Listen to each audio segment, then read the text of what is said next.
We are back. We're going to continue Eberron producing the Crystals of Mabar content that we have been working on for the past number of weeks. Give me a second here to check my signal, and then we're going to dive into this again for another couple hours here today. Hours here today. Sounds good. All right, cool. If you follow me on Twitter, I've just posted that I'm live on Twitter. So if you want to find out if I'm live again in the future, you can follow me on Twitter at Phil Kearney, or preferably like, subscribe, and share. Help me boost the signal. These streams are a daily affair that we. I don't think YouTube likes long form content, so any help to help push up the algorithms so I can get in touch with more people, that would be very appreciated. Actually, who am I? I am Phil. I create PDF documents on the DMsGuild. If you check in the link down below in the description, there's a slew of books there that I've already produced. You can flip through them. They're all 100% preview. You can read them cover to cover to check them out. Generally, if any of the ideas there grab your attention, or you find yourself coming back to visit them ever again, it's a good indication that you should probably buy the book and support the team. So, but we want you to look at the artwork. There's over 100 some odd. If you look at both the Theurgy ability check casting as well as the 5 color mana spell point variant rules, both that are linked. There's maybe 120 illustrations that are produced for that volume of work, those various projects. So check it out just to get an idea of the kind of content that I produce, and drop me a shout either on Discord or sorry, I got lost here for a second. Either on YouTube or Discord or wherever it is that you may find me at. So hold on here, real fast. Looks good.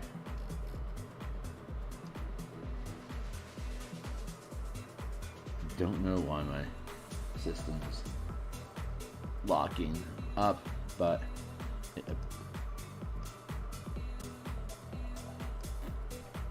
there we go. Okay, cool. We'll be okay. So let's see. Let me get in proper form here. Move these things out of the way there. Like, subscribe, bell, help, appreciated. So let's see. We are looking at this is the book cover that we created, Crystals of Mabar. I think we made this like around episode 43, 44. And but right now we are continuing our effort from yesterday morning with the rooftops that we have been producing for this cemetery. So let me just you lift the roof out of the way, and you can look at all the stuff on the inside and just put it back in place as separate tokens. You can print these out. This is the color I assume we're going to use for virtual tabletop, but the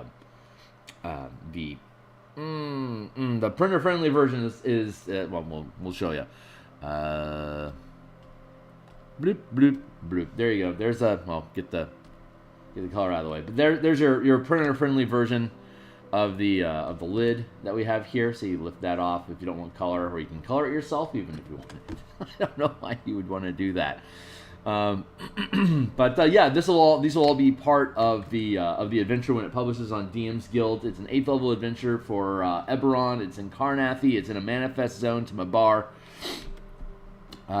Good times. So we're going to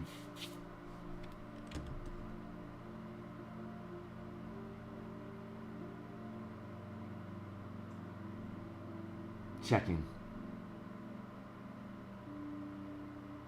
Right, okay, cool. So I was just looking at things and planning my next steps. So let's go ahead and we rebuilt the roof here. Hey, Ornetico, it's good to see you, my dude.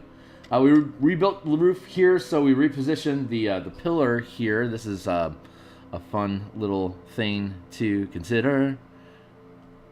If we peel back the skin and look at this, we can assure that this rooftop pedestal is in proper position because it's I guess for whatever reason it's the width of the doorway. That's just a coincidence, but this is an open door. The doors are off the hinges a long time ago, so you can just walk in this place. But from the roof, this is where this pedestal is positioned above it, so we know it's centered properly. It fits between those doors, which was something I was honestly arguing about for a while for some reason. But this here to here to here is the same angle setup and language that we have for this here to here to here. The back end of this is a little bit more extended, but it's rectangular, so it's going to distort like that. So that's our base of reference. We're going to then get into it in a moment, as soon as I get my head on straight. There. I'm a little froggy, so actually that's very convenient that I am. Hey, Dungeons and Drams. Hey man, I see you streaming every day. Figured I'd come by and check it out. Thanks a lot for swinging by, my dude. Yeah, every day but Sunday. Gotta rest at some point. I'm gonna set a timer so that we can keep this thing moving forward, and so I know where I'm at. I've got a work from home job that's gonna fire up in about an hour and 45 minutes, which means I've got 100 minutes for us to play before I can log out and jump in elsewhere. So we are almost done with this cemetery map. And since we have somebody new, it's 52 inches. I'll just walk you through the spiel real quick. It's 52 inches wide, 58 inches tall. It breaks down on grid to 5x5 space. If we get rid of here, let me conceal the rooftops here real quick, so we can walk through this thing a little bit more easily. But if you want to just print this thing for yourself at your in your home space, and you don't want to burn through the color, we'll provide the black and white version, and you can break it down on 11 by 17 page sheets, which are legal sheets with a 1/2 inch margins at the top and bottom. It's 10 inches wide, 16 inches tall, and each one of these rectangles that we have broken down is 11 by 14 space. So you can, this will all be in the zip file when we publish it on DMsGuild. It'll be in a zip file, this along with all the other maps that we've produced on the past 95 episodes of this stream. They'll all be in the zip pack, so as a DM you can play it. The color version will load into the virtual tabletop perfectly for you. Like if you're using Roll20, and you set the map to be the same size as this map, you drop it in, it just automatically calibrates to the proper size, because we know how the vectors work on the grid, so it's pretty easy to do. But this is the printer friendly version, so you can just feed these through your printer and spit them out. They're super simple, very, very low ink cost. If you're using an inkjet printer, this will work super easy for you, barely an inconvenience. But what we really want is the virtual tabletop, which is where I like to play on Roll20. And so we have this, and I can put the roofs back on. The roofs are tokens that are separate, both in the you just saw in the color and the black and white version. But you can print these tokens on a separate 11 by 17 page full of all the assets that we'll have for the printer version. Of course, it'll just be loaded up as JPEG tokens or PNG tokens that you can load up in the zip file with it. So when you put this into a virtual tabletop, you can put the full map as your map layer, and then on top in the map layer you can put these these rooftop token lids, or you can put them in the player's field, and line goes up.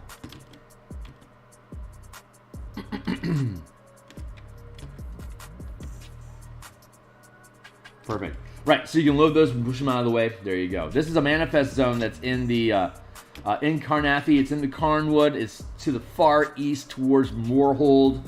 There is a manifest zone to Mabar that's present, that's causing all sorts of trouble. It's expanding, causing woe, so your characters are brought in to take care of it. While you go into the manifest zone, characters find this old cemetery, and there is all of these graves that are filling in with rainwater. The rainwater mixes with these crystals. These crystals form from the plague winds. That's what we call this miasmic fog that fills the environment. And I'm going to start doing art while I'm talking here. Start building Conceal. There. Burp, burp, burp, burp, burp.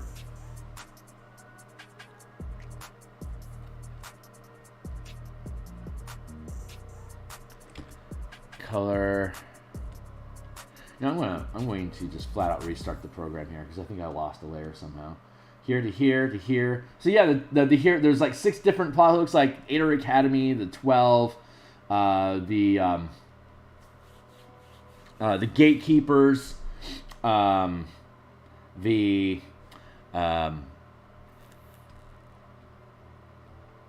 word I'm looking for is Church of the Silver Flame, as well. They all have interest in this area, so there's different plot hooks. If you have ties to those organizations in your campaign, they can recruit you to come check this place out. And there's also just an optional, like you can one of the options is just to be a local yokel. You don't know what the hell's going on other than there's undead showing up into the village and killing people, and someone's got to do something about it, and that someone happens to be you. There's also an option for like your character, like somebody in your party has a family member that had been displaced as a result of the last war, and now that it's over, there's a bunch of refugee villages that are cropping up in the outskirts and like along the wildlands of the different nations that were at war. And in the case of Carnathy, that's further and further east towards Morhold and south towards Talinta Plains. And there's Carnath has to have sheriffs, like outriding sheriffs that are willing to, like High Plain drifters, like run around in the there's like vast fields to the in the eastern portion of Carnathy, but since I keep calling it Carnathy, but since the war has destabilized a lot of the security of areas, the halflings on dinosaur riders are more easily coming into Carnath territory and doing hunting and stuff. So they got to get chased out of there to make it safe for a now growing population to settle in an area that's been basically left to furrow. So fallow, I think that's the right word. So there's undead coming out of the forest because the manifest zone is animating them, and they are sallying forth in squads that they vaguely remember in their life. So these giant pits here is floodwater that's filled in, and it's mixed in with this black resin from these crystals that are growing everywhere. The fog spreads from the manifest zone, from the nexus point in the manifest zone, and wherever the fog hits, it kills the plant life. Wherever the plant life dies and rots, creates this plague moss stuff. It's like this black moss, and the moss grows these florets. They're like blackened daffodils, and when the daffodils catch wind and they ride along in the miasmic winds that are being blown, wherever those daffodils land, they rot the soil, and all of this soil rot causes the soil to crystallize and harden, and that's where these crystals are coming from. And then the rainwater, it's the Carnwood. It's the rainy season, happens to be the rainy season. So all this rain is causing all of this crystal resin to pour into these sinkhole pits. And of course, all the undead are animating from this and rising up. So there's these things called living graves that lurk underwater that are basically like gauntlet monster generators.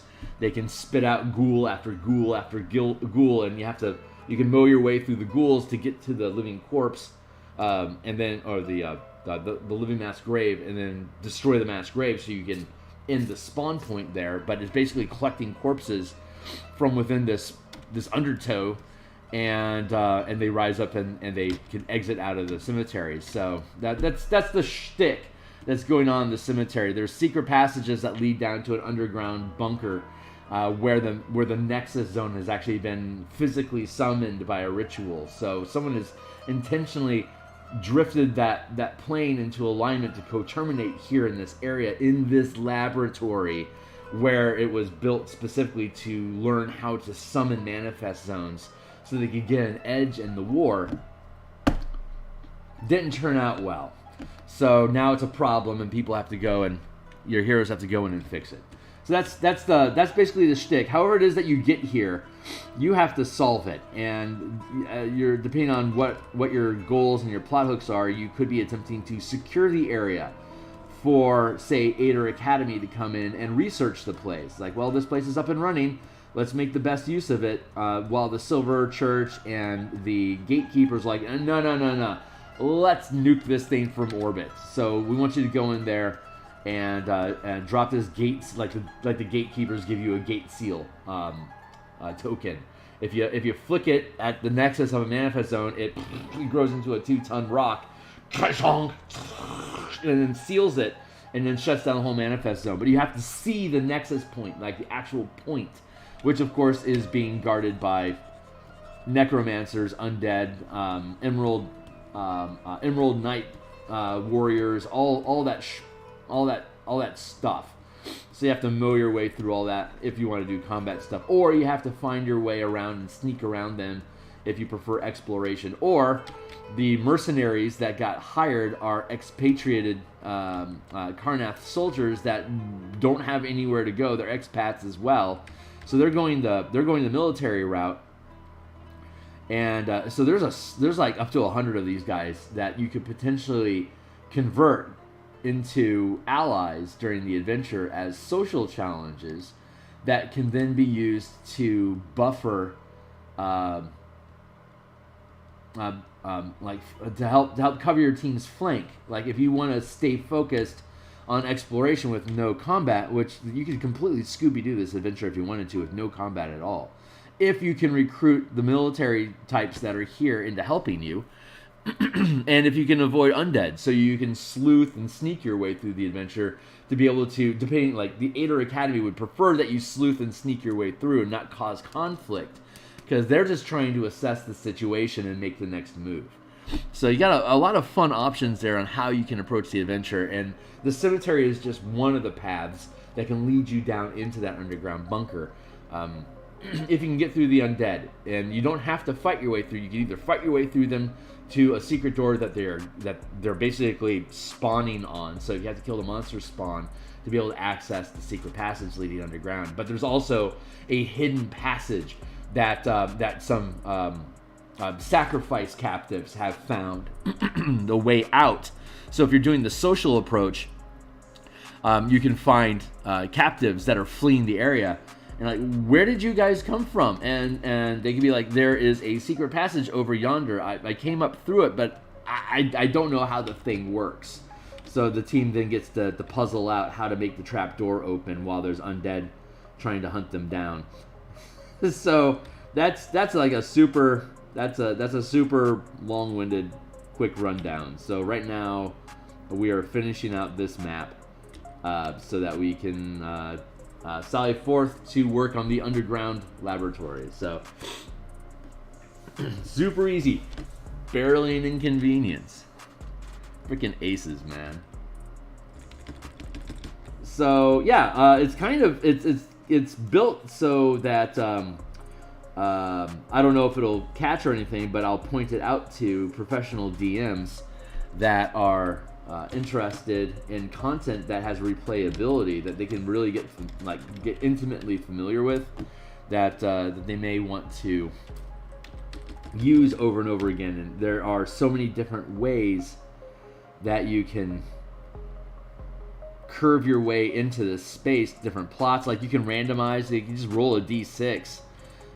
You can have random characters with random, and you can randomize what their objective and their goals are, and you could either play it so that each team member is working the same plot, same team, or you could have each character roll randomly what their specific goal is, whether it's assisting the other team members or it's in conflict with them. That could be on them, but you can whoever achieves their specific goal, gets the kudos from the table overall. But so you can run it a number of different ways, different objectives. Each plot hook and patron gives you different resources to achieve your specific goal, and has different win cons. So you can set those up. A DM can play it multiple times in different directions.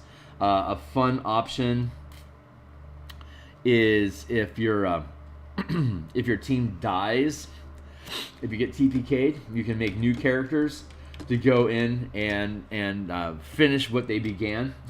So that's a depressing. That's how to turn a loss into a win for the table. Like, if you guys want to do this again, you can go in, and if you can solve this adventure, then you can either choose to keep your current characters, or you can reclaim your old characters. But then since there's this cemetery that leads into the lab. And there is a flooded fortress that's nearby that the cemetery faces, and then there's another entrance, like an elevator entrance fortress that leads directly down into, like, the cemetery angles at it, the flooded fort angles at it, and then the topside entrance literally has an elevator that goes down into it, but the elevator's broken, so it's just an open shaft that, if your team can avoid the mercenaries, you can just rappel down into. There's also a stairway, but the stairway is patrolled. So if you're trying to avoid the guards, you can't use the stairway. You have to rappel or climb down. So, and this miasma stuff, it acts as an obscuring fog. So depending on how far into the manifest zone you are, depends on how far you can see. And in the general terrain outside of the cemetery, you've got about 40 feet of visibility. Inside the lab, you've got 20 feet of visibility. And then depending, like, there's 20 feet visibility inside of here. So, like, if you want to, like, a lot of effects have a 30-foot range, and you just can't use them until the undead are already on you, because you won't be able to see them because of the obscuring fog until they are, like, way up on you. So that's a fun, that has proven to be a fun challenge in the playtesting that we had done. And we've had a couple different DMs run through this, and they have provided similar feedback that this thing is legit. So we want to free transform, flip. I'm gonna scroll this down.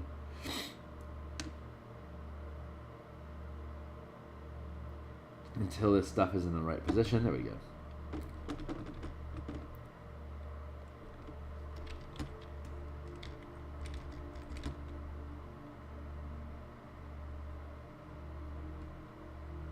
Get this out of the pit.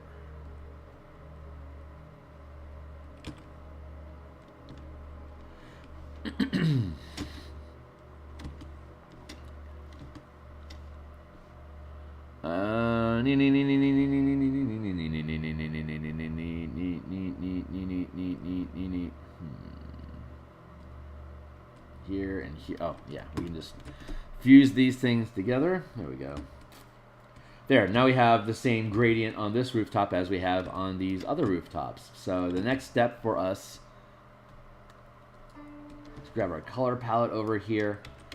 This is one color we want to use. This is the other color that we want to use. We want to grab our shingle brush here. It is at 25 DPI, which is the size of brush that we want.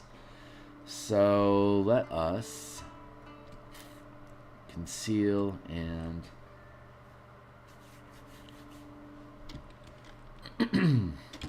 carry on.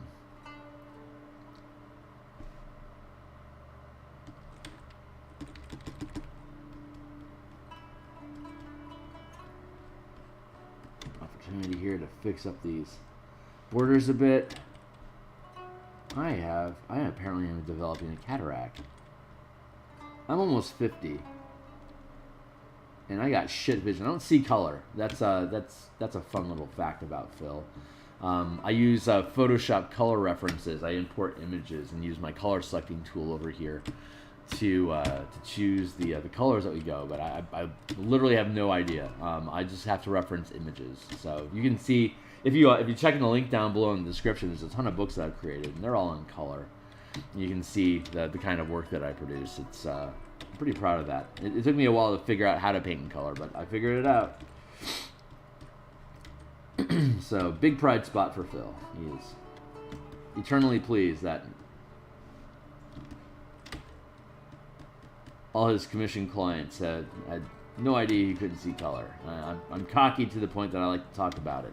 Honestly, if you know anybody that is into art and has color issues, it was very intimidating for me to get into color before I learned how to actually, do it. So if you have a colorblind artist in your life that is trying to figure out the riddle of color, point them my way, and I am happy to spend time with them.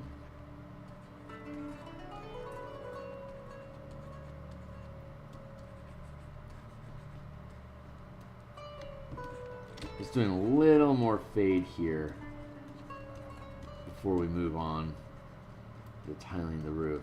Honestly, that's a lie. Well, I do need to do this. I need to do this fade in a little bit more for the rooftop. Yay! Keep it going. I think we just reset start. Yep. 20-minute timer. Time for some coffee. Keep it going. 6 a.m. 6:30 here in Seattle.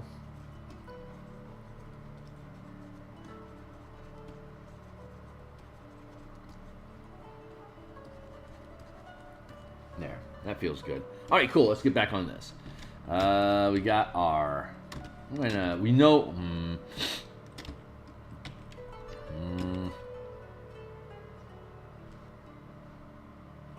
Not quite there yet. I want to trim that down a bit. And I want to grab this and switch back to my chisel.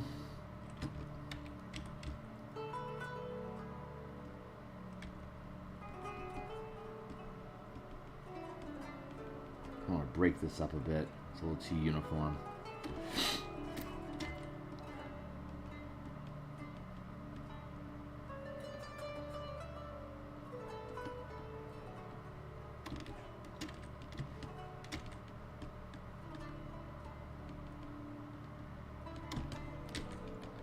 Break this up.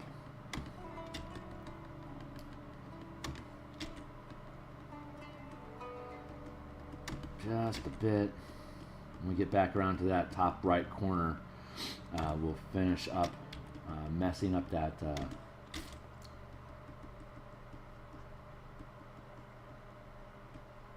that. Break that down a bit. It's too spiky.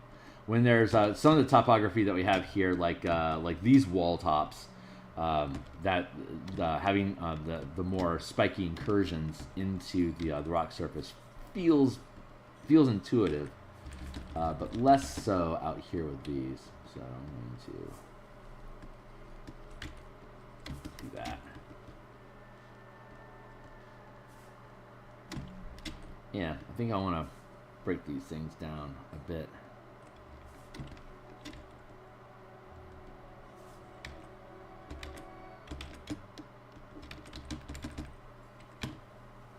Get rid of some of that slop. There we go. Mabar! Wrong button, Kearney. Right place, wrong time.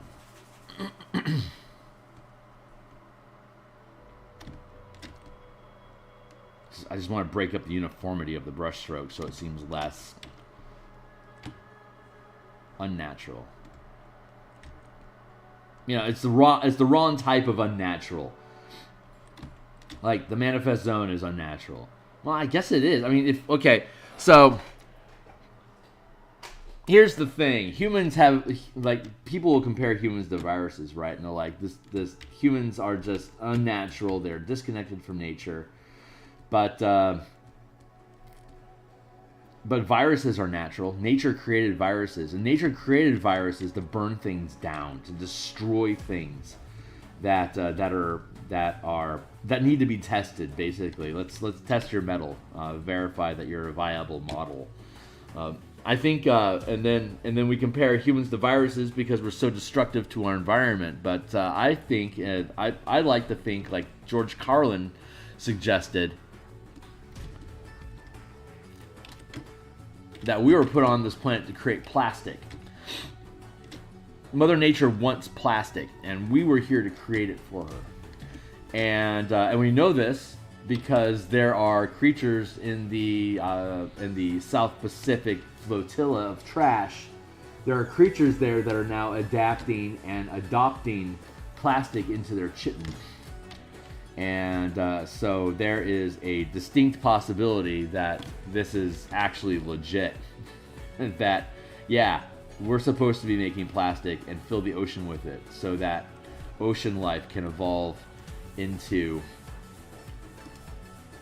using a material that could potentially survive as a space environment. Like, hold on, I want to do that again. That seemed off.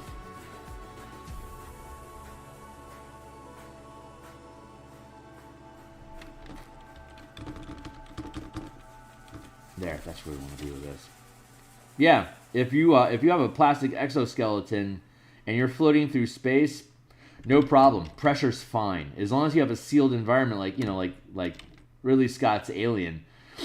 You can exist in that vacuum. You'll just be free floating. So if we're thinking like from a Spelljammer scenario, plastic being incorporated into a creature's body makes them more sustainable in a vacuum.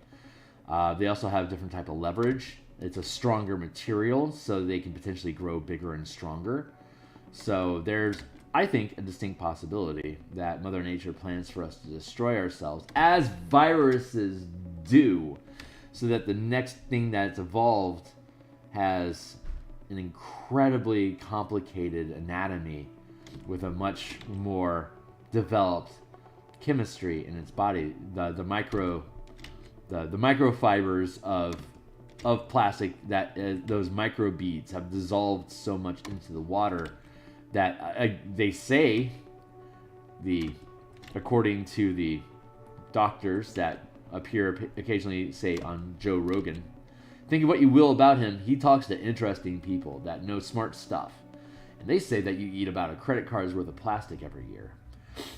So, and then it's showing up in babies' placentas, and like I said, there's clever creatures that are evolving, that are incorporating the plastic into their body. So I think George Carlin is right. We were here to create plastic, to saturate the sea with enough plastic for nature to have the materials that she wants to sally forth, and then we can promptly nuke ourselves out of existence to make space for the next thing. And that's fascinating.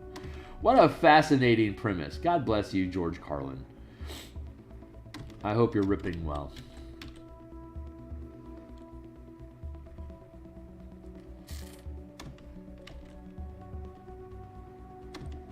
Why was I talking about that?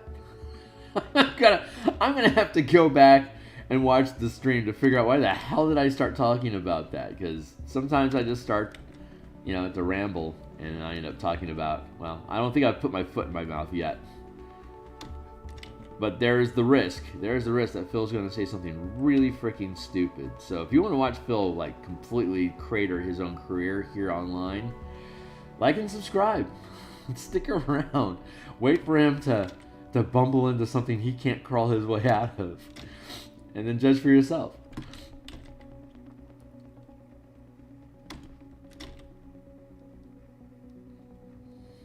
Yeah, I really cannot remember why the hell I was talking about that. And I don't want to stop to go back and check the stream to see what it was that got me on that rant. But it was certainly rantalicious. I think I could. Okay, yeah, let's find out. I think I can. I want brush settings. There we go. I may be able to get this spaced out enough. Oh, I could do that. Hold on.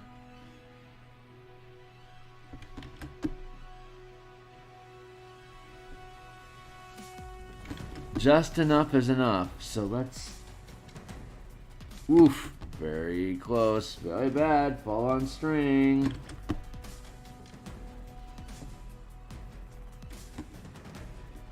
Oh my god. Alright, I think we've just about found our pace. Nice! Alright, let's see. Let's get you out of the way. Is our stream still looking okay? Yeah, stream's doing fine. Cool.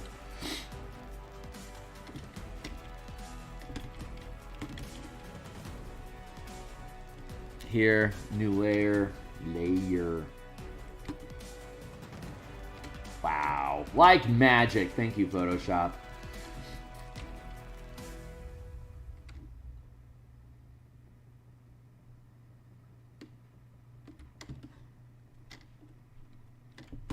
Too close. It's too close. Still too close. Let's watch our corners. There we go. That looks good. Nice. This, oh my god. I was really intimidated by this a moment ago, but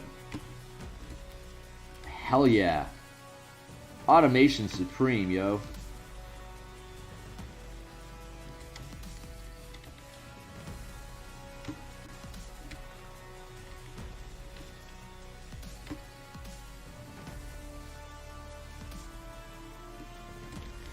And when we do the sidebar, we'll just be able to flip it vertically so that we can lessen our work. And then we'll come back and we'll fatigue the whole thing. This is Epidemic streaming service. And there's legitimately a lot of music that I like on this stream. I know there's Spotify. I just can't... I don't know, man. The user interface with Spotify, it doesn't click with my brain. For whatever reason, the way that they have things laid out and the way they structure stuff, it's just unintuitive to me. Epidemic is just so dummy, stupid, simple that it's just like, yeah, this is my speed.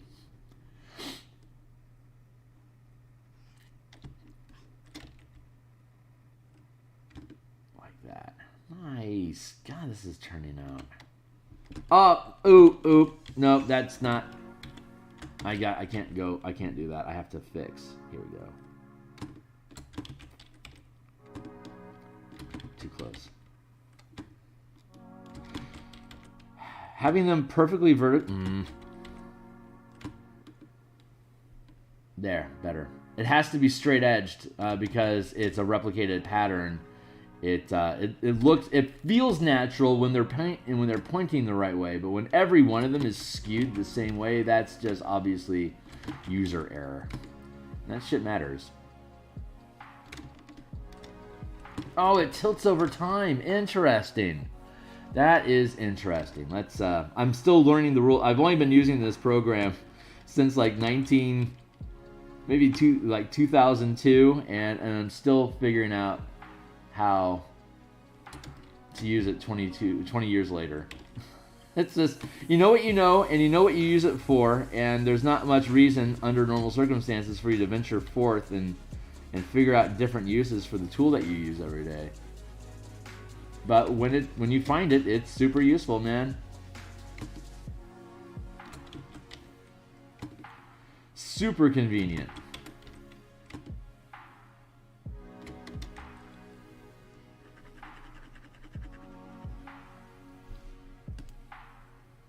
Merge down.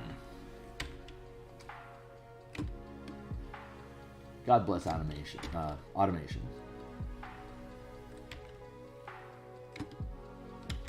This is so improving our timeline. God, this is amazing.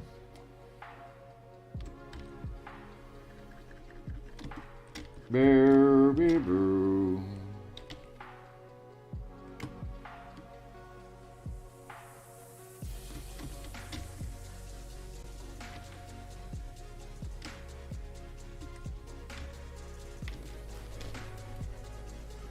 Get the fuck out.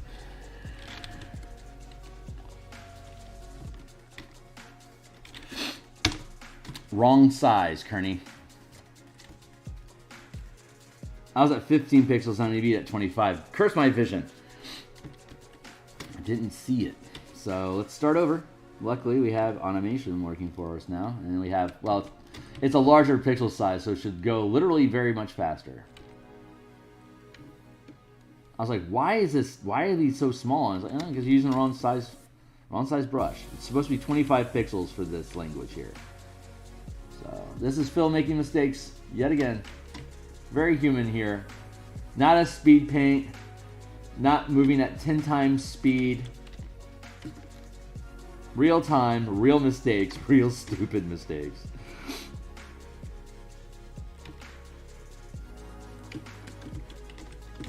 But that's what it's, that's what it's all about, right? Those, I feel like those are at an angle. Yeah, God, those are all of these at angles?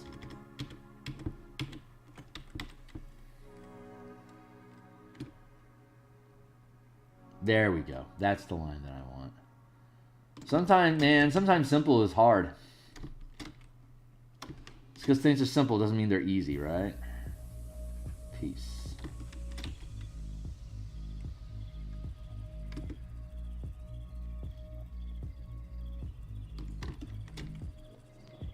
There. Now we're set.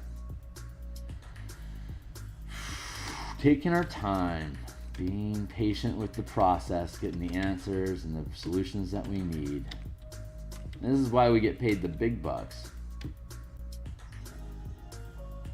I'm a huge Eberron enthusiast. I've been running Eberron in my own personal campaigns since, I want to say like 2006, something like that. Like pretty much when it came onto the scene. In 3rd edition is when I started taking interest in the setting, and oh, that's interesting. Yep. Look at that! Wow, I can make it spin like that, but it's not showing on the brush itself. That's my problem. There, you got to keep that edge straight.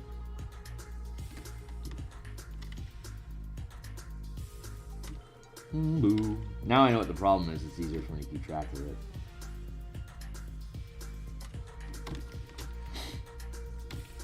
Learning the tools.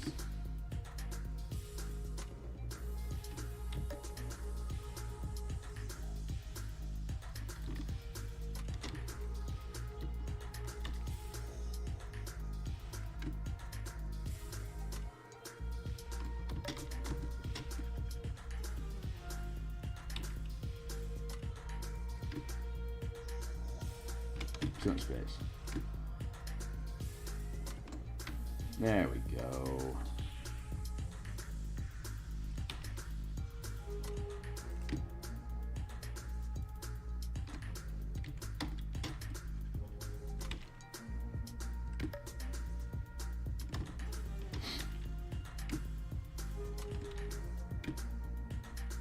That all worked out.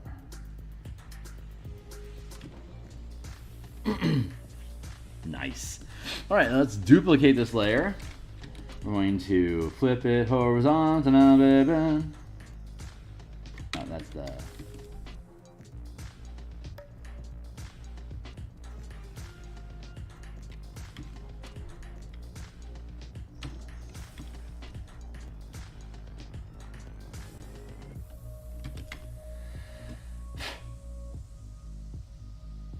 Free transform.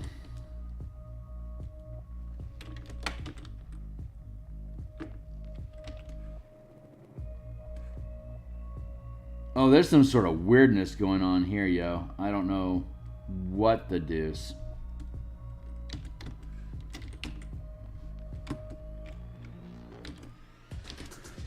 Let's check that out. Free transform. Nope, okay, that's it straight. Okay. We're okay.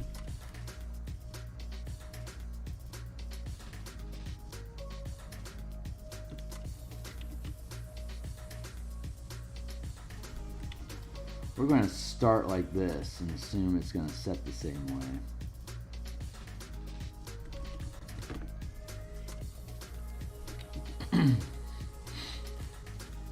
But I'm going to leave that. I'm going to leave that shape in effect just in case, and I'm going to overshoot just in case I have to adjust the angle a bit. So let's go here. that.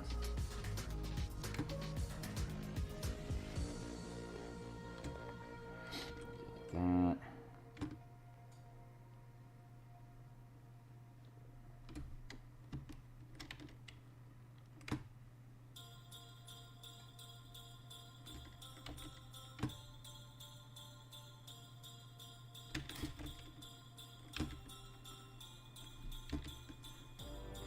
Yeah, you're right. Too much tile space. Just go in here like that. Push it a pixel or two. There we go.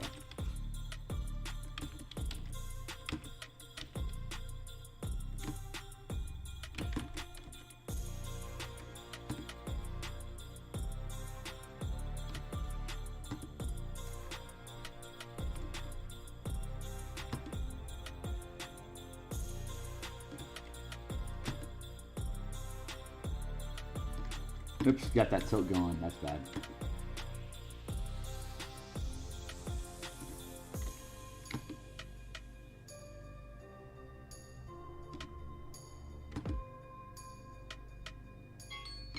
Thank you, Timely Timer. Let's keep it going. Automation is easy.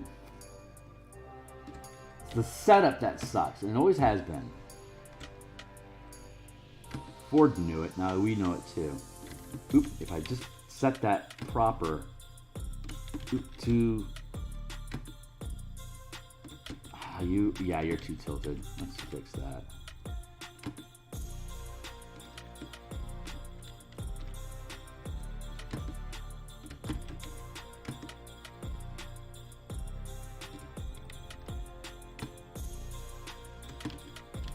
Woof.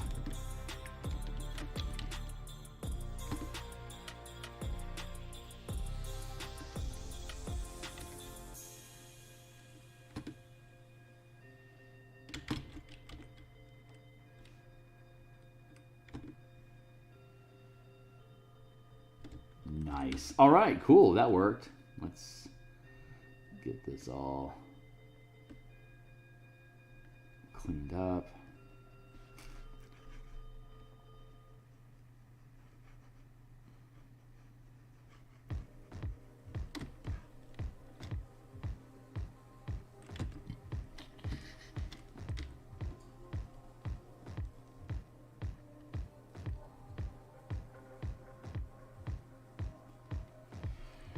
Tiles for miles, my dudes.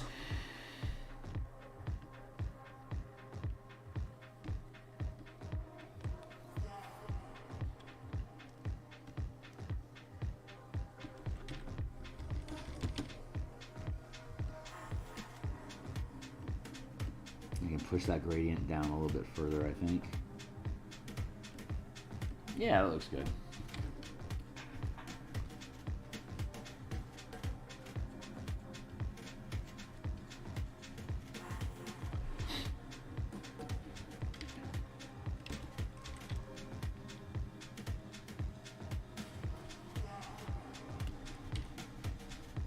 I'm gonna hit save because my gut tells me to.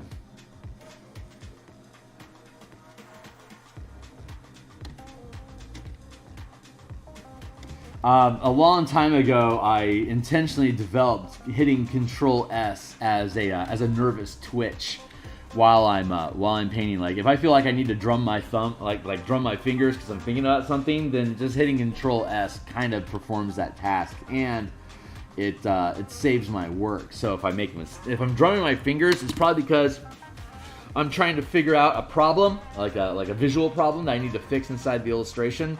So if I save, I can sally forth and make mistakes. I'm gonna refill my coffee mug. It needs more black blood. Black blood of the earth. What do you mean, egg? You mean oil? I mean black blood of the earth. You'll come out no further. What do you mean, no, you won't come out anymore? What the heck was that? Come on. Big Trouble in Little China, man. If you have not seen Big Trouble in Little China, that is just such an awesome D&D movie. Just love that stuff. What a fun film. John Carpenter can make some fun stuff, I tell you. Too close. Yeah, that's about right. Wrong angle though. Let's first try.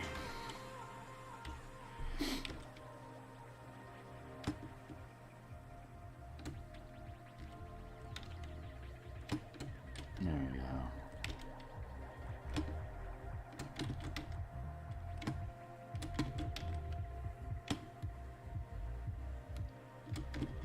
And we'll come through and we'll attack all these, like we did in the other processes from yesterday. We'll come through and we'll attack these things with an eraser, and then we'll drop the we'll put the drop shadow underneath it and the other color.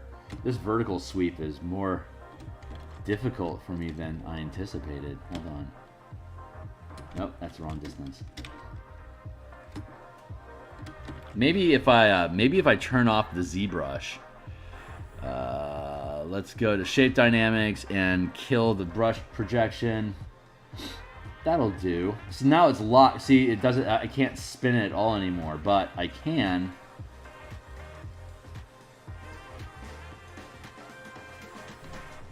Flip it.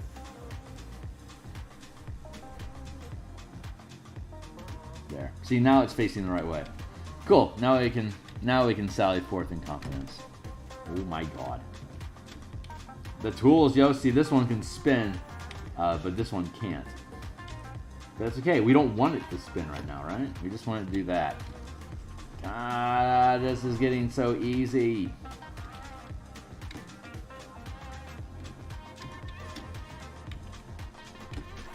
I use a Wacom and 202 Pro. They're like, I think they're around $400 now. And I have the tool that I use is an Art Pen TM, which is a Wacom product as well. If you use a Cintiq, this function is built into the $1,600 monster or $3,200, $4,000 machine that you have, depending on the size of your production monitor. Of the Surface. I can't use a Cintiq because the visual impairment that I have doesn't let me. They have a 24-inch, which is a 24-inch monitor, which is great, but a 24-inch monitor I have to have about this far away from me to be able to properly use, like we're using this now. I'm using a it's a 32-inch Acer PS 105 CE, I think. I could just be making up letters there, but it's a production monitor that newspapers use because you can tilt the axis of the thing. See, you can see that I'm at like a 45-degree angle now. No, you can't see that because I'm still. Did that happen on? I'm going to do that again real quick. Actually, I'm waiting to do it here. I'm going to tilt up just to see what happens. Oh, no, there's no reason why you would see that. Okay, great. Well, anyway, my monitor can freely spin 90 degrees. And it's the size of a newspaper page. So, it's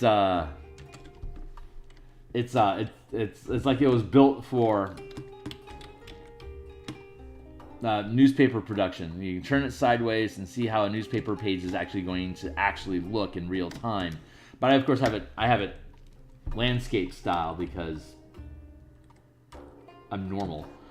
But it's a cool piece of machinery. It's got super reliable color, which, of course, I need because I don't see any color. So it was worth the investment to really just bank on a piece of machinery that I can rely that what I paint is what I produce, and that you'll see the same thing that I do. Nice. That really turned out well. So let us get our spin back in and We can get rid of our spacing now. Thank you for participating. We can take this, we can duplicate this layer. Did that work well? Cool, yeah, you guys are seeing all that. Good. And now I can free transform, flip vertical, bring this down. That's tiling, dude. That's roof tiles, so.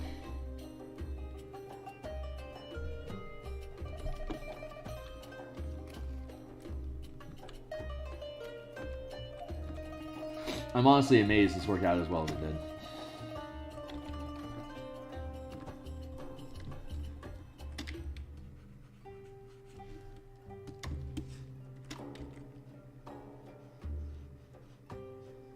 Clean up along that edge.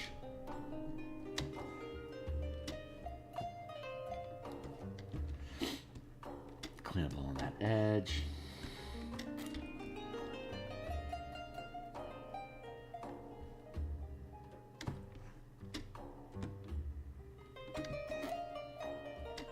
There, that's good. And then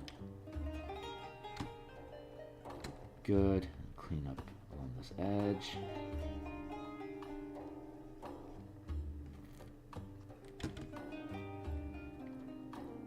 Nice. Okay, so obviously there's some inconsistency in the patterning there, but that does not matter because we are going to destroy a lot of this. So what I'm going to do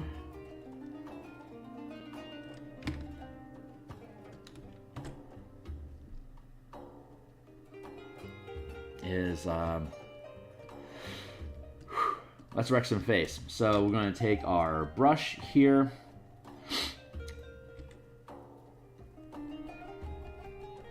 We're just going to tap along here, and we're going to change the angle of the brush as we approach here. And then when we're up here, we flip it. Do like yonder. There. See, we're cutting holes, and I don't like how I'm cutting those holes. I need to be a little closer like this.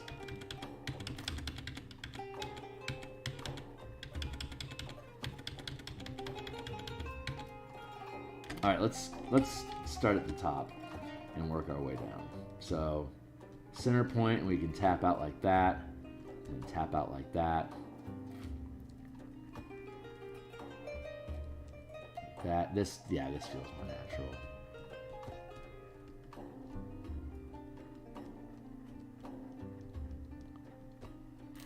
There. And we'll flip.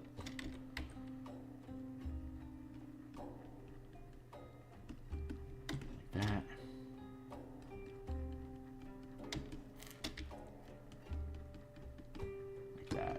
Cool, so now we have some dilapidated and broke down tiling on this roof.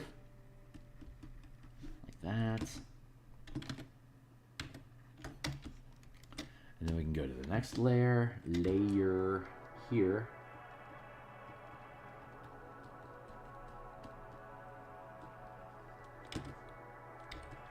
You doing really good on here, buddy? Let's clean that shit up. Oops.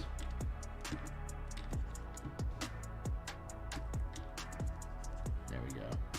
Nice. Okay, cool. Next is here.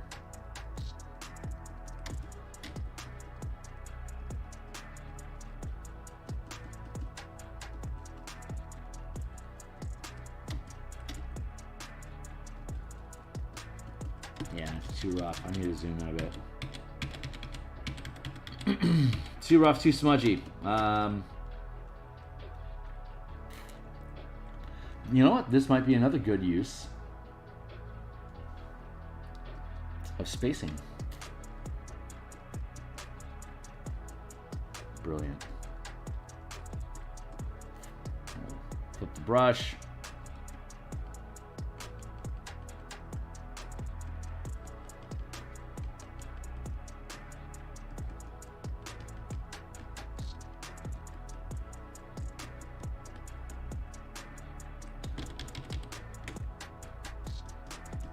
There. Nice and broken down.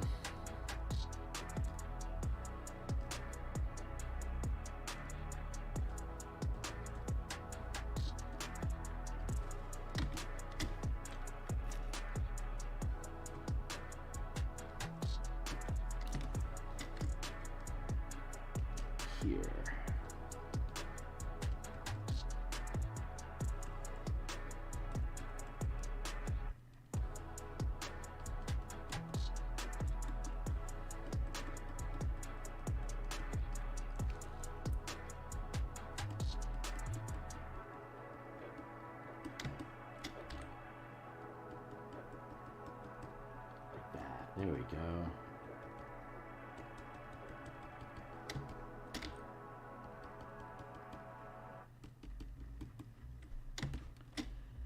And do the same for this here.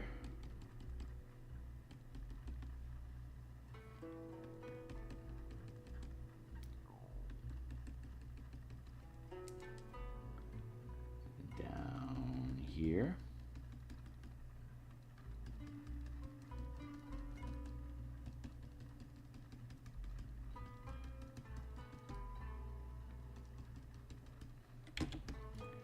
Nice.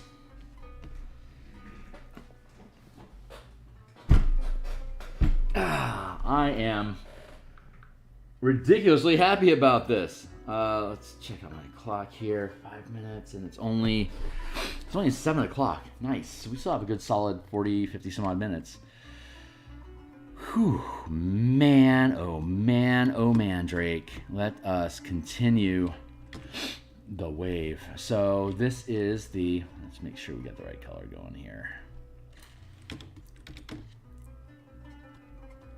Perfect. Let's scroll back down here. We are here. We do this.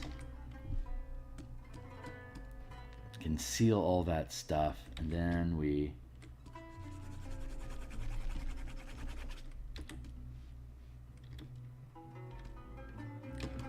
color it all in, and then we cover it. This will be 33. This will be 50.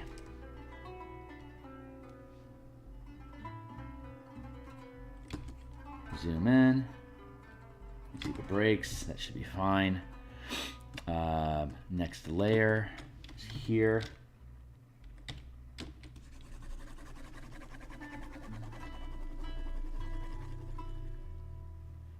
Oh, you got some stuff off on the strays here. That's good to see. Thank you. Let's get rid of all that.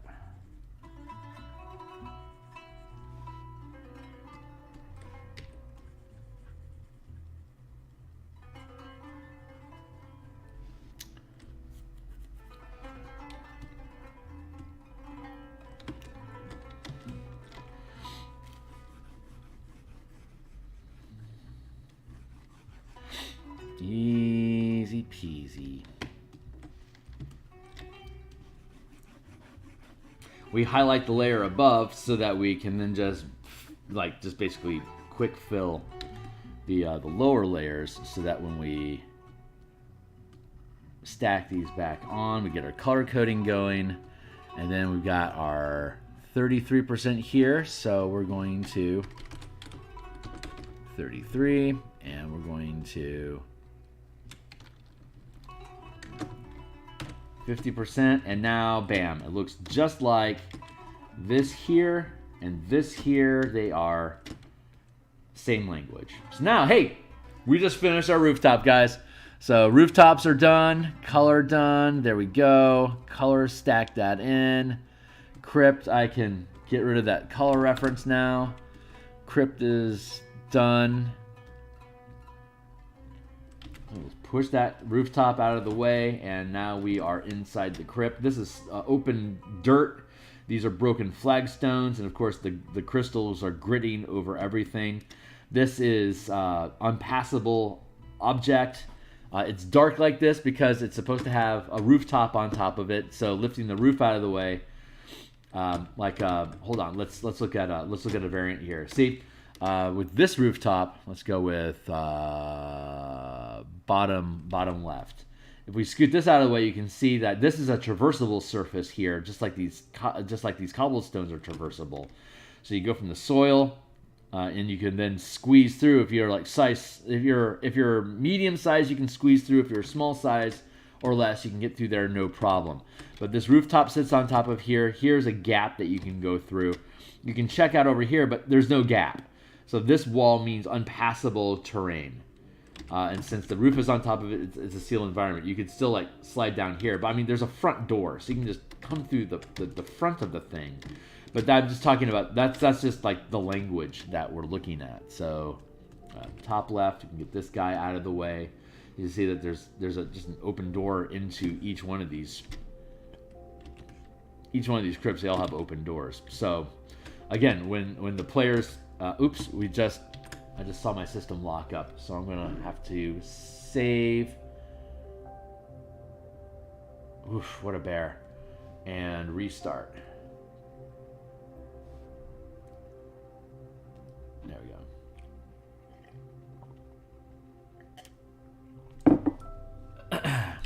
Excellent. Rooftops done. What's the next thing? We got about 40 minutes. So what's the next thing we want to do?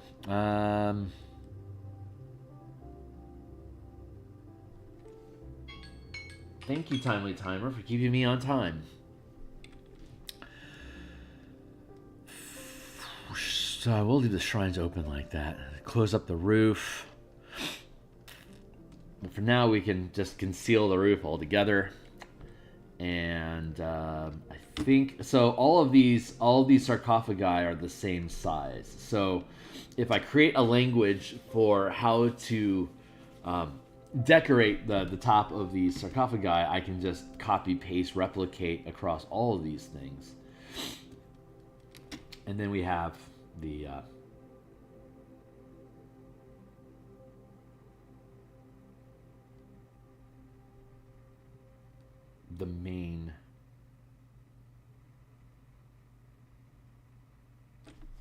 main crypt. So let's see. What am I trying to do? I am trying to figure out currently how I want to do.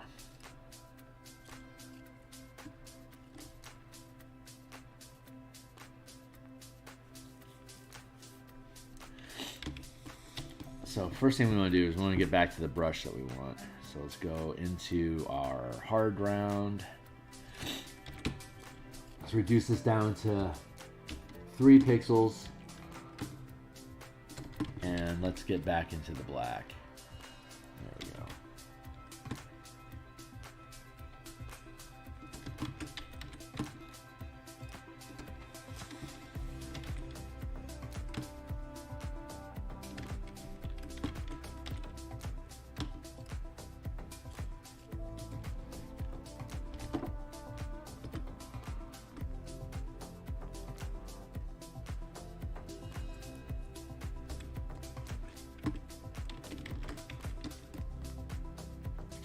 Free transform, rotate 180. Look at that perfect square. All right, that's good. Merge down, and then the next. What do we want to do? We only need to do half of it, so I want to get rid of that. That's for sure.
Almost there. All right, not quite.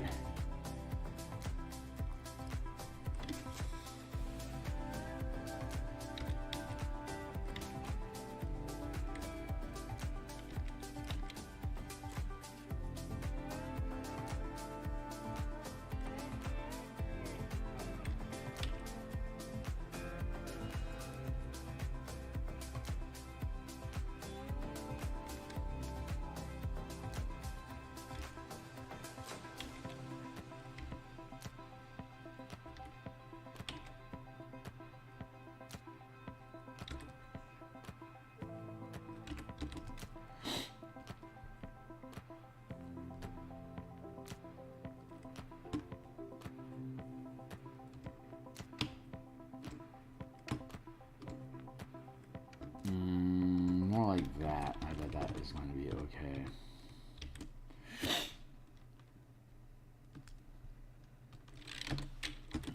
Free transform, flip horizontal.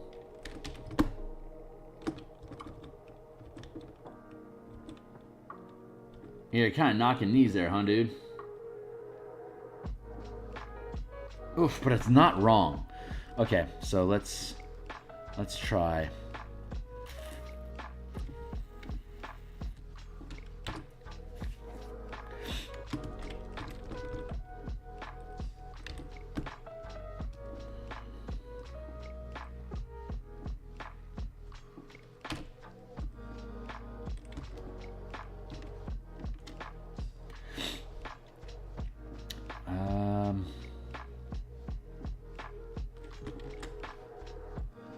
Let's do this.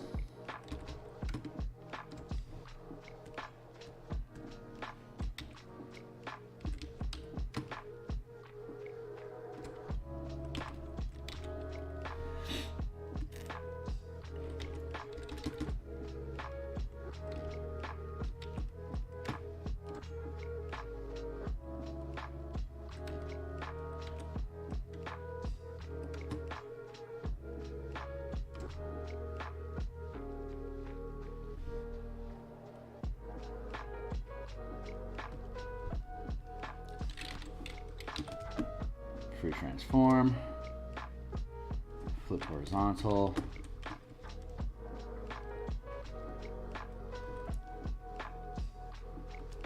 Very, very satisfied with this result. Very, very satisfied.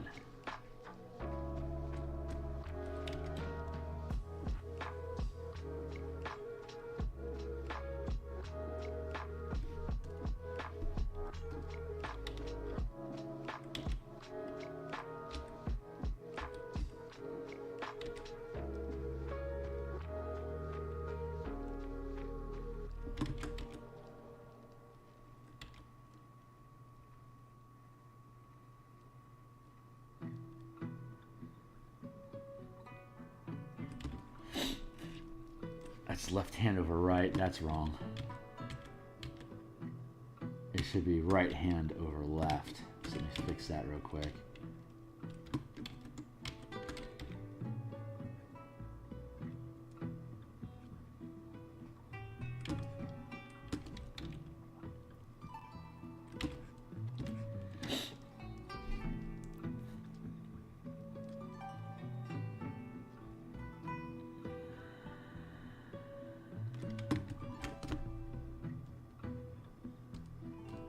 There you go.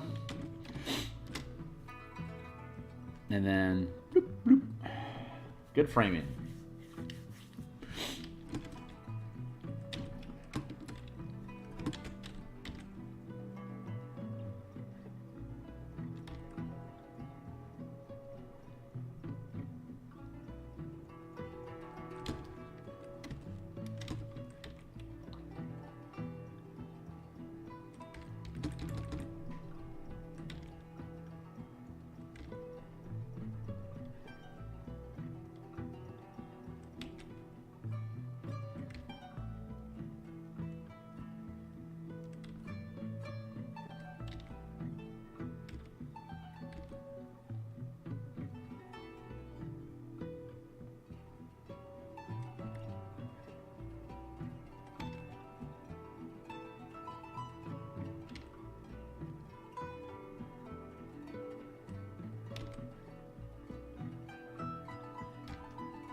Very nice. Okay, cool. And we should actually probably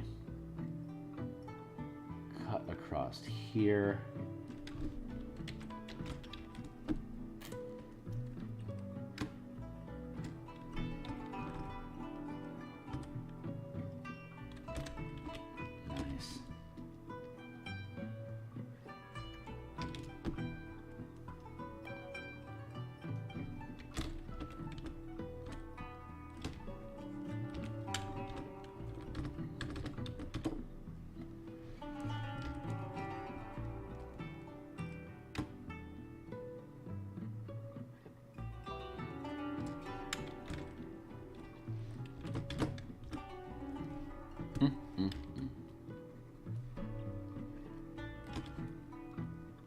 Nice. That's pretty damn good. All right, so what we're going to do is we're just going to take this, since this is a fresco, I think that's what they call it.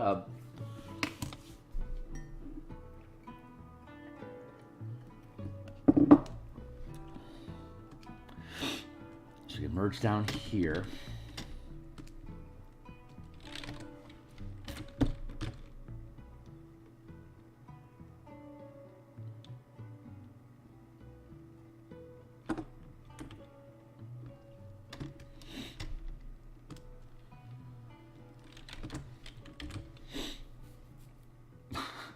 I love this work.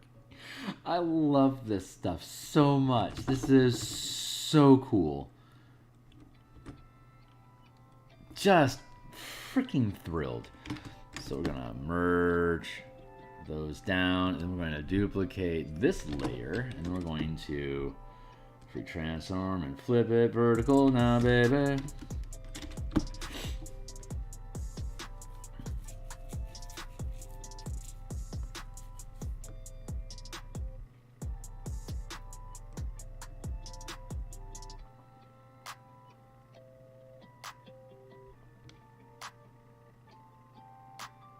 Such fun. God, I love this project. It's so cool. So cool. Oh, man. And then we can take this.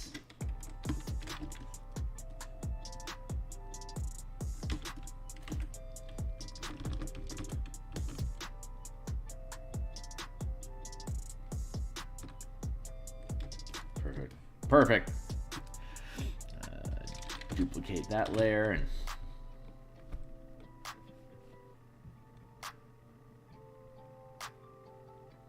then when we finish doing this, we can fatigue the stone, and then we can dump some crystals on the hood,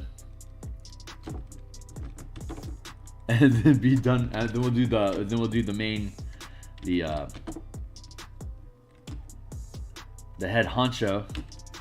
And of course, if your characters come and start messing around with these things, they all animate. The statues don't. I mean, these frescoes don't animate, but there are specters. Each one of these sarcophagi are specters. So when the team comes down and checks these things out, they can awaken the spirit that's in these crypts. These four are shrines, and the crypts inside the sarcophagi. If the team goes messing around with them, then incorporeal creatures come out and start womping on them. Do not let the dead womp upon thee, I declare. Vom. Super fun. All right, cool. So now we're going to duplicate this layer now, baby, and we're going to conceal one of them, so we can start tearing this thing up.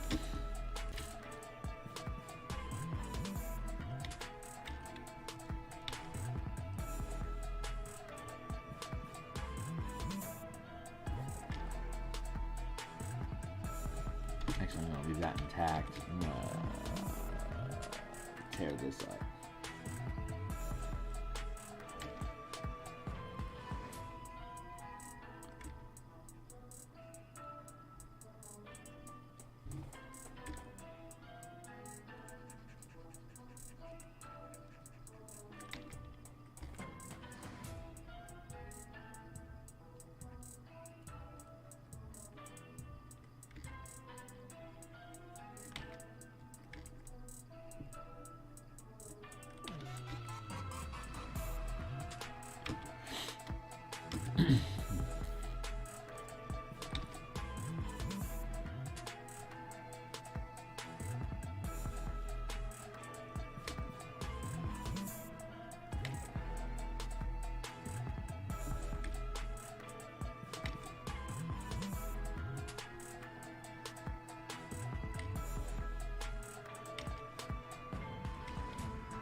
Up, up, up, up, up, up.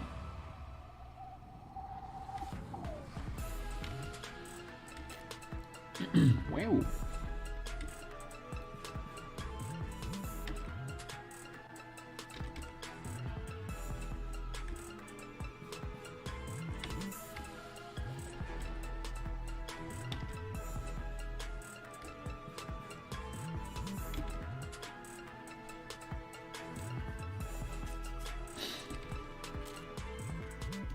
Doesn't have to be a lot. I don't want to overdo it, but I definitely want to do it. And having some damage fatigue on these statues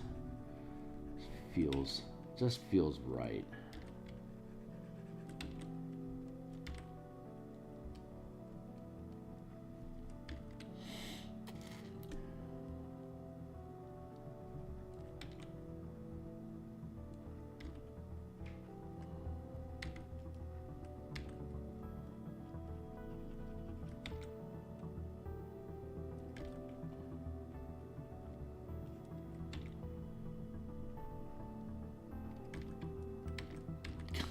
There's a toy husky that it used to be a puppy, but it's I've been here long enough that it's full grown at this point. But it's a toy. It's a toy husky. It's like this big, and boy oh boy, that guy loves to scamper. It's in the apartment above me, and he just can't stop running. He's a cutie, and he gets the rips in the morning. My upstairs neighbor also works from home.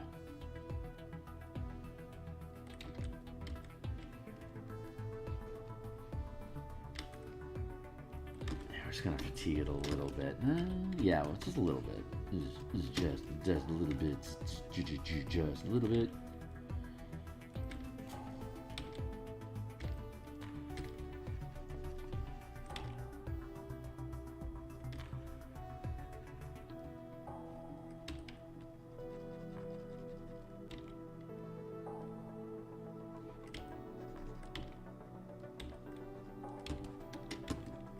It doesn't have to be a lot, it just needs to be some.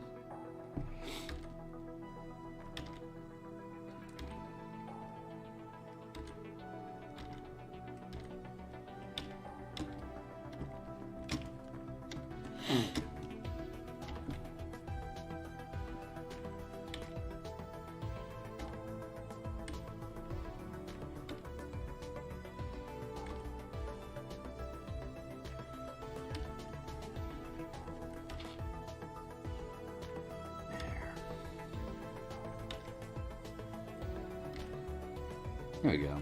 Nice.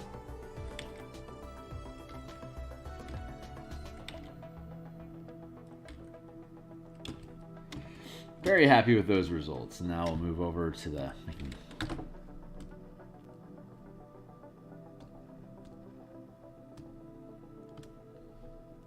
Duplicate the layer now, baby. I'm gonna hit save. Hey, if you guys are tagging along, we do this every day. Like, subscribe. Check out some of the books I have on DMsGuild. There's a link in the description down below. You can look at all my books at 100% preview. You can go ahead and thumb through all of them. Check out the kind of artwork that I put in my books, because we're going to put artwork in this book once it's done on top of all these maps that we're building. It's a full... God, it's like a 90-page adventure. It's ridiculous.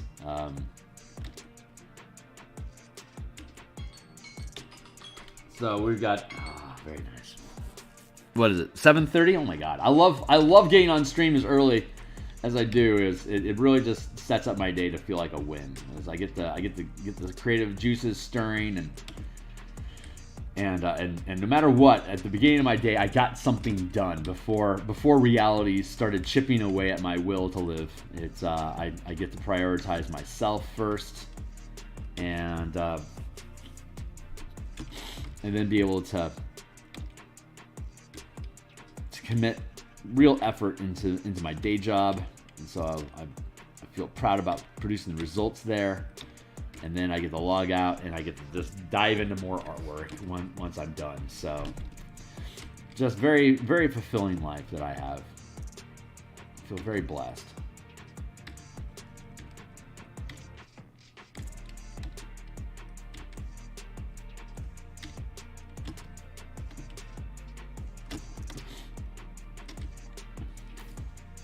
had a fun time last night on the Spelljamming stream, talking about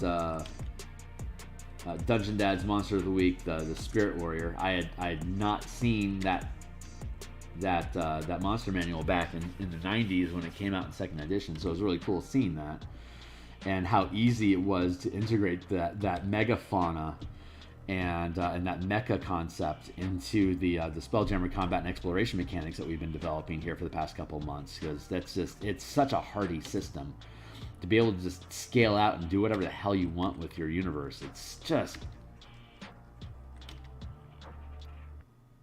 similar to this project. It's just a very satisfying experience to produce all that. So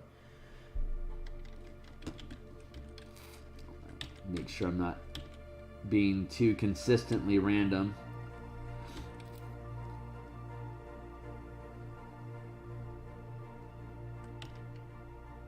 I had to go deal with something and turn back and heard Mecha and Spelljammer. Yeah, you fell asleep last night, right?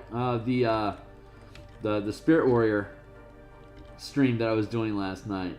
I'm sure that was a rambling, horrible mess that it will probably ultimately cause me to lose subscribers, because I talk so off the cuff about deep mechanical concepts that just traipsing through the book that we've been editing. But man, it's cool. It's so easy to integrate mecha into the Spelljammer system that we've been developing. It's just so easy. And then we're talking about like the 10-mile long like mega whales,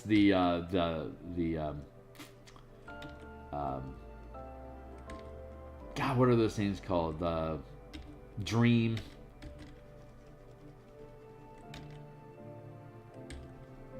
I can't remember. It's just these massive, I can't remember the name of them, but it's just these massive 10, 20 mile long whales that have their own atmosphere, like their own storm systems on them. You can construct cities on their back. Just super cool that we were able to create a mechanical scaling system that lets us put those ridiculously huge creatures from Spelljammer back into 5e and have mechanics that make them actually make sense.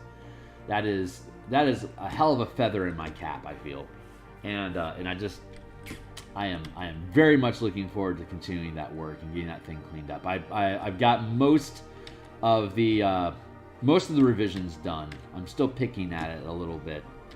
Like there was some inconsistency in the scaling of object sizes and hit point capacity that I noticed last night when I was talking about it on stream. But I have subsequently fixed it. I spent the rest of the night fixing those mechanics so that there's a sensible difference in like a 5-foot block of stone versus a 5-foot creature. Why is there so much disparage in the amount of hit points that those should have according to the mechanics that 5e has? Never really been addressed by anything that I know of. So we had the opportunity to actually break down that language in that document. So there's a lot of just useful physics, like in-game 5e mechanic physics, that the Spelljammer book that we've been creating is actually just kind of resolving. So, if hopefully people will appreciate the work and just the way that we approach scaling ratios and the math of it all. Hopefully that resonates with people that are looking for that stuff. So, but yeah, I was wanting to do something. I wanted to do Giant Mecha. I've got plans, TM, for Avernus. After all this stuff is done, I want to build a hex crawl system for the trenches of Avernus, because the night hags and other creatures go about and collect scrap to create machines out of, and then sell them back to the devils that are in Avernus. So I want to create a scrap haul hex crawl simulator, so you can go through and create different types of constructs and mecha and stuff from all the scrap in hell. And so I hadn't planned on making that supplement for another year or so. But when Dungeon Dad had Monster of the Week with the Spirit Warrior creature from second edition Spelljammer, a lot of the Spelljammer monsters I just didn't buy because I was just homebrewing my own monsters. Why would I want to buy them? Because they're super interesting. That's the reason. Why do you want more monsters? Not because you need the stats, but it's the inspiration. And I am finally, after 30 years of DMing, starting to recognize the value behind that. Because it's like I can just riff off and just make things. It's not. I mean, obviously, it's not difficult to do that, but I am now that this whole OGL thing happened, I am valuing the language and the narrative that are introduced by other products, other supplements, other game systems, that I can just look at RPGs just a little bit differently. I love D&D, and I will continue to create content for D&D for at least the next few years, because I'm on a mission to fix all of this stuff. But once that's done, it's the library of just narrative information from all of these third-party publishers is allowing us an opportunity to think about what mechanics are we using to express the stories that we prefer. And as a game system, 5e obviously is the go-to. But like the 5e game that I run for my 17th level team is the first D&D adventure they've ever gone through. It's the first campaign they've ever had. And one of the players finally picked up a player's handbook, and he's like, there's a ton of differences between what we have in our game and what's in the books here. It's like the books don't really matter at all for a campaign. It's like, well, there's like the spells and stuff, and most of the class features that you have are syncing up with what you have in there. But like the way that we're resolving, like player rolls all dice makes a number of changes to just base 5e as it is. And the mana system that we use is obviously also a variant system that I created. I have to create a thing for this here now. So I am now in the process of trying to suss out the language for how this is supposed to look. So, but yeah, it's so funny how Wizards has sparked this renaissance in people exploring smaller scale production ideas. And it'll be interesting to see how the space shapes up in the next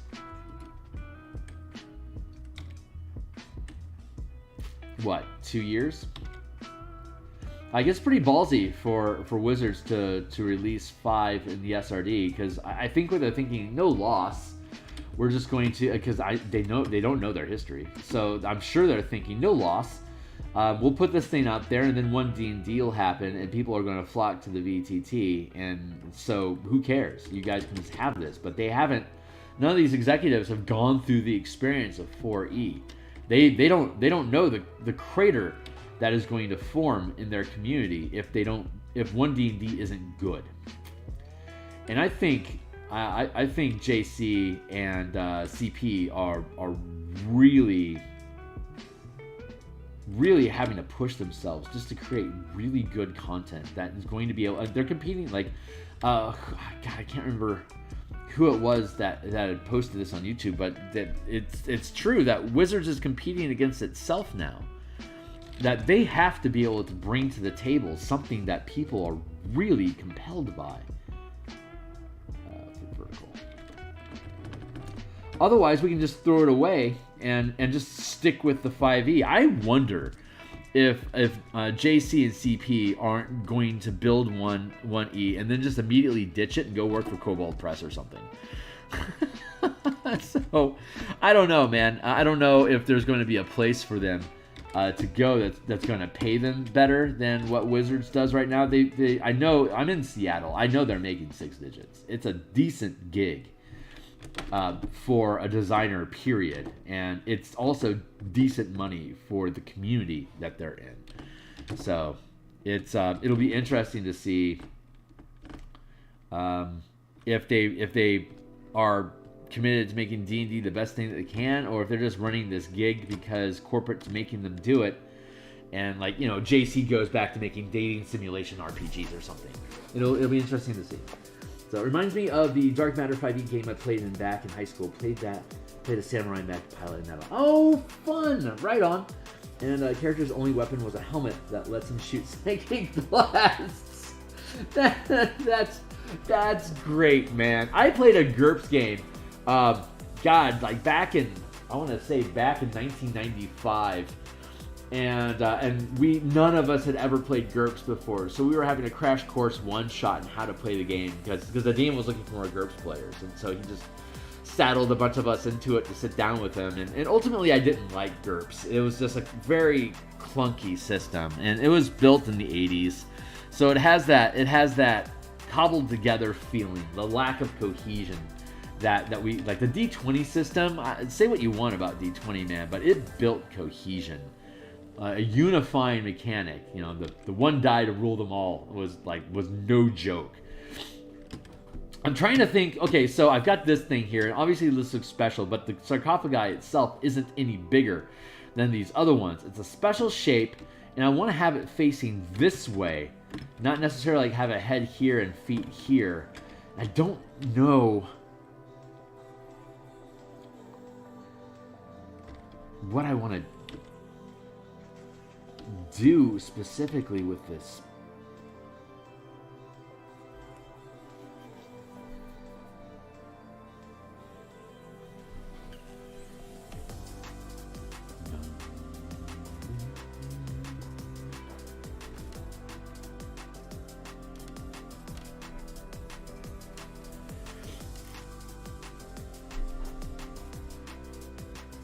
You could put a skull helmet, something you want facing the direction you want. Yeah, that's probably what I'm gonna have to do.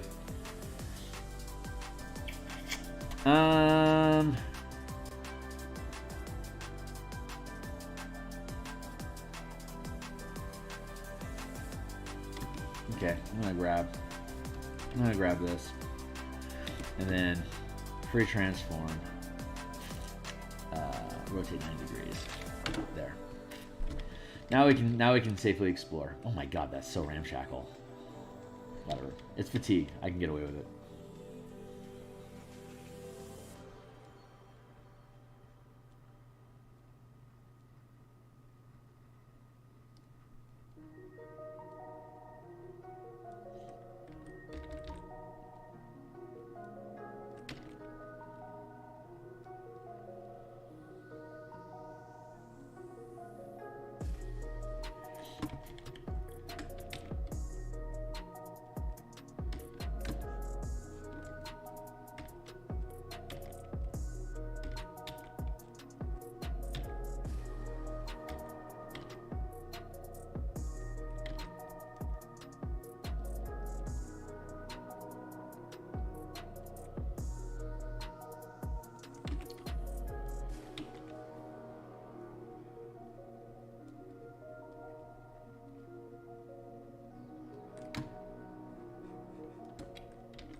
Yeah, I think that's going to work, brother. Thank you.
Why is there something winged way out there? I do not know.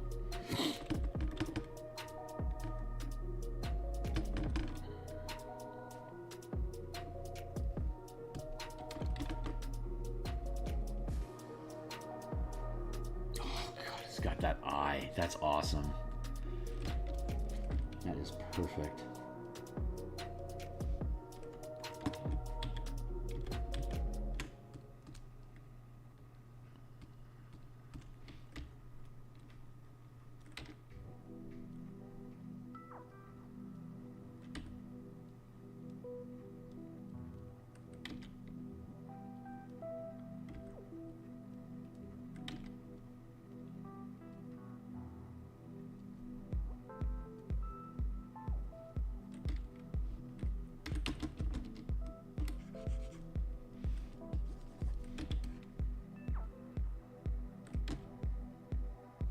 That's cool, man. I am okay with that. So then we can merge that down. You can hear my Missouri drawl kicking in very, very, very rarely now. You can go back and hear me drawl there for a second. Missouri. Nice. Oh my god. How dope is that? How freaking dope is that? Let's I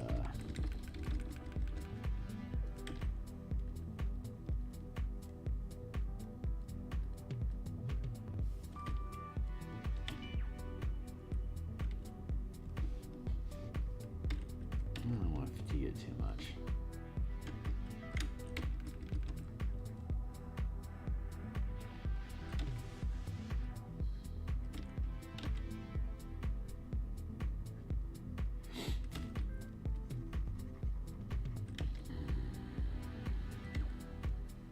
Very satisfying.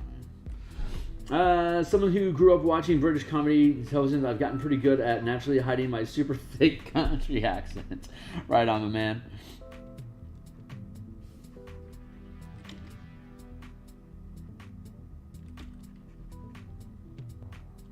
Yeah, have you been watching? What is it? Crunk. God, what is it? What is it called? Crunk in the World, or it's a British comedy about the history of the world. It's on. I want to say it's on HBO. Some chick, I guess her name is, I think, something like Eliza Crunk. It's pretty damn funny. Crunk on the World or something like that. I just can't remember the name of it.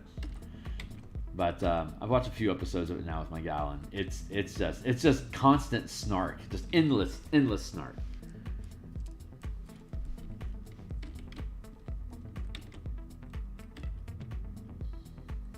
Yeah, I won't tell anything about it other than, like, you know, like they just go through different eras of human development and basically just like feed in like pseudo facts and mostly just ridiculous amounts of snark.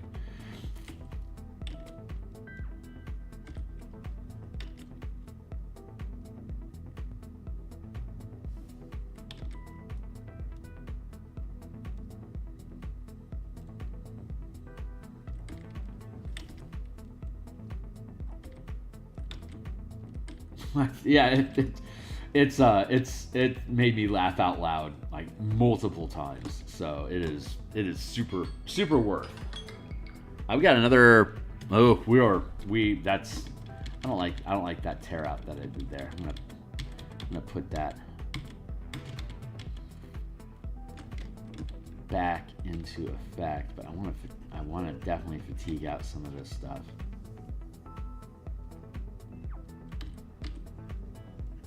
It is 7:53 here in Seattle, and it is just about time for us to bounce out of here. This is my official wind down and cool down and sign off for the day. It's Friday here, so I am going to.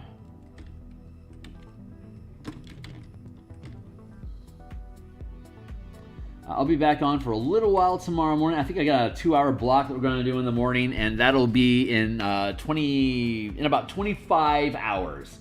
We'll be back on stream. I don't know. I honestly don't know what we're going to be working on. It could be more Eberron. It could be. I'm content with this for now, though. I'm content with that. We want to dump some crystals on these things, but I'm not quite there yet. But this is other than there's. I think I have to do some. Dressing on the gazebos. Like this gazebo and this gazebo. This gazebo need, I think, no, not this gazebo. That's kind of torn up. But I think this gazebo and this gazebo, I wanted to do some. No, that's not true. I didn't want to. I have to. Stuart is working on the cemetery. And he's our editor. He's also our lore expert on Eberron. So while he is editing, he's an excellent editor. And while he is editing, he is seeing opportunities to add a little bit of flavor text in. So as he goes through the cemetery, and we flesh out some of the puzzles that are hiding inside of here, I think he has ideas about the narrative that we will then be able to adjust oh my God, it's on the tip of my tongue. The word. It's relief. Thank you. The relief. Boss relief, I believe is what it is. It's like when it's like like what we did all with these things. I think that's called boss relief. And I also want to call it fresco, but I'm not sure if that's the accurate term. There's a term there, and I don't read books anymore because my vision sucks, so my vocabulary is slowly disintegrating, which is a damn shame. But, I mean, those are the strokes of getting old, I guess. But yeah, I need to dump some crystals on these sarcophagi lids, and in here as well. We're going to have a little bit of I think we're going to have some flavor line art on these things, but I'm going to wait until... we finish the cemetery to see what that is, because he has a narrative for all of these soldiers that are buried in here that's just background stuff. I don't know if it's going to actually make its way into the adventure, but if it does, that's amazing, and it'll be just a little bit of added flavor text about Karnath history that'll be fed in there, and then hopefully we can get some imagery, some symbols, like maybe the Karnath symbol as a floor print or something in these gazebos. We'll see what pans out. But there's some things I want to do with those in those spaces. But other than that, dumping crystals on those sarcophagi lids and finishing the water puddles of the these giant swirling pits of water and goop. Like I need to finish that. Clean up. This one I'm super content with. I'm content with this. I'm content. Probably want to do a little work on that. But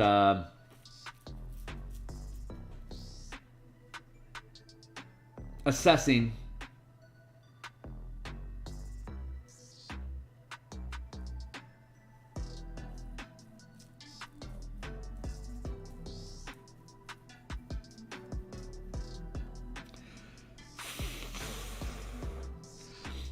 I think, God, this is so close to done.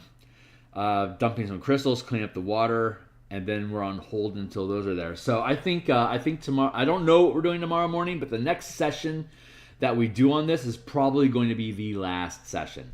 And then we'll move on to the underground bunker and start doing this to that. And but there's a lot of unpassable terrain on that map. So it's going to be interesting to see how we pan that out. So, all right, that's my day. I'm out of here. We're done. I am super looking forward to moving on to the next map. It'll be nice to have a change of scenery, as it were. So, yeah. Thanks for everybody for showing up, sticking around. If you've lasted this long, you haven't liked and subscribed and started checking out my other content, please do. Check out my books down in the description down below. If you follow me on Twitter at Phil Kearney, and if you know where I lurk online in the Discords, be welcome to shout out. So I will, I'm hitting save, and I am out for the day. 7:59. See you guys later. I really appreciate y'all. Boy.